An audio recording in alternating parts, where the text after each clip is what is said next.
नमस्कार दोस्तों, मैं अरशद हसन आज आपके सामने बहुत ही मोटिवेशनल स्टोरी लेकर आया हूं जो आपको बहुत ही ज्यादा मोटिवेट करेगी। क्या आप भी अपनी कमजोरियों को लेकर के अपने अंदर एक शर्मिंदगी महसूस करते हैं? क्या आपको लगता है कि दूसरे के अंदर ज्यादा काबिलियत है, ईश्वर ने उनके अंदर कुछ स्पेशल गुण दिए हैं और आपके अंदर वो चीज नहीं है? क्या आप कम बुद्धिमान फील करते हैं? क्या आप समझते हैं कि मैं कम समझदार हूं? क्या आपके अंदर गुणों की कमी है? ऐसा बिल्कुल भी नहीं। ऐसा सोचने की जरूरत नहीं है। आप बिल्कुल कमजोर नहीं है। आपके अंदर जो भी क्वालिटी है उसको अपना मजबूत हथियार बना सकते हैं, अपनी मजबूती की सीढ़ी बना सकते हैं, आगे बढ़ने की सीढ़ी बना सकते हैं। एक बार एक व्यक्ति दूर कुएं से पानी भरकर 2 घड़ों में अपने मालिक के घर ले जाया करता था। वो भी कैसे? एक डंडे के सहारे दोनों साइड में घड़ों को लटकाकर अपने कंधे पर रखकर डेली पानी भरकर कुएं से मालिक के घर लाता। उसमें से एक घड़ा बिल्कुल ठीक था, दूसरा जो घड़ा था उसमें छोटा सा एक सुराख था जिसकी वजह से थोड़ा थोड़ा पानी उससे निकलता रहता था। और जब वो पानी भरकर मालिक के घर तक पहुंचता तो एक घड़ा पूरा भरा हुआ रहता और दूसरा घड़ा आधा रहता। क्यों?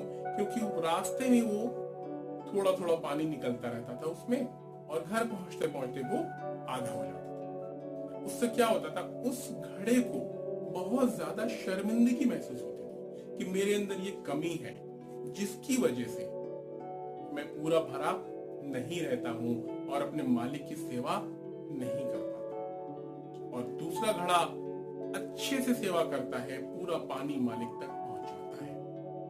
तो ये मलाल उसके अंदर था। दिन गुजरते गए, वो रोज पानी भरता, अपने मालिक के घर तक लाता, एक पर्टिकुलर रास्ते से लाता। डेली का ये रूटीन था। करते करते 2 साल हो गए।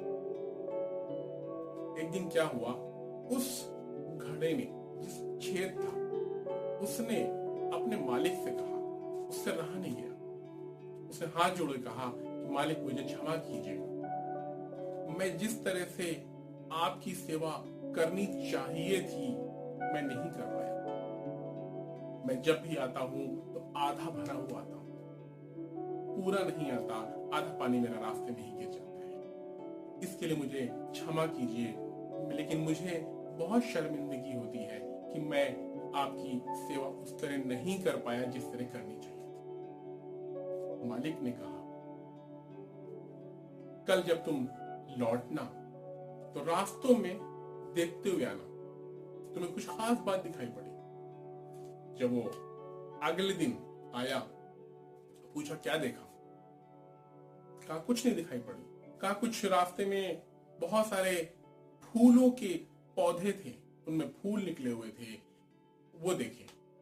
तो मालिक ने कहा, जिस रास्ते से तुम आते थे और जिस साइड तुम्हारा पानी गिरता था उस साइड मैंने फूलों के बीज डाल दिए थे। फूलों के बीज डालने से क्या हुआ, डेली जब तुम उस रास्ते से आते हो तो वहां पे पानी गिरता है, बूंद बूंद थोड़ा थोड़ा पानी टपकता है और उससे उन बीजों की सिंचाई होती है और धीरे धीरे वो बीज ने पौधों का रूप ले लिया। फिर तुम उसी रास्ते से आते रहे और पौधों के ऊपर पानी गिरता रहा, धीरे धीरे उसकी सिंचाई होती है। तुमने 2 साल उनकी सिंचाई की है, उन पौधों की सेवा करी है और आपको मालूम भी नहीं हुआ। और आज फूल, सुगंधित फूल वहां पर लगे हुए हैं। मैं उन फूलों से अपने घर को भी सजाता हूं और अपने भगवान के मंदिर को भी सजाता हूं। तब उसके आंखों में आंसू आ गए। उसने कहा, मुझे तुम नहीं मानते। उसने कहा, अपने को कमजोर मत समझना, तुम्हारी ये कमजोरी कितनी बड़ी ताकत है, कितना बड़ा तुम्हारे अंदर भगवान ने ये गुण दिया है, ये गुण को इसको मजबूती समझो, कमी नहीं है। वो इतना खुश हुआ कि मेरे मालिक का घर दिन फूलों से सजता है, भगवान का घर सजाता है, वो पूजा करता है, वो मेरी वजह से। तो कमजोरी को कभी भी ये ना समझे कि ये कमजोरी है, उस कमजोरी को भी आप मजबूती में तब्दील कर सकते हैं, उस कमजोरी से भी अपना फायदा उठा सकते हैं। उस कमजोरी को आपको ये सोचने की जरूरत है कि हमारे अंदर ये जो क्वालिटी है इसका हम कैसे इस्तेमाल कर सकते हैं, कहाँ पर इस्तेमाल कर सकते हैं, क्या यूज हो सकता है, क्या बेस्ट यूज हो सकता है, और कोई ना कोई बेस्ट यूज आपको निकल आएगा। कभी अपने आप को कमजोर मत समझे। हर क्वालिटी, हर कमी का एक रीजन है, उसके बेस पे आप बहुत कुछ कर सकते हैं, बहुत कुछ कर सकते हैं। बस अपने आप को निगेटिविटी की तरफ नहीं लेके जाना है, पॉजिटिव सोचिए। आप ठंडे दिमाग सोचिएगा, मेरे अंदर ये क्वालिटी है, क्या था, मेरे अंदर कमी है, तो इस कमी की बदौलत मैं कैसे आगे बढ़ूं, इस कमी को मैं इस्तेमाल कैसे करूं कि ये मेरी मजबूती बन जाए। और वो बनेगी मजबूती आपकी, क्यों नहीं बनेगी। आपको थोड़ा दिमाग लगाने की जरूरत है, सोचने की जरूरत है। अगर अच्छा लगा हो ये तो प्लीज सब्सक्राइब कीजिएगा।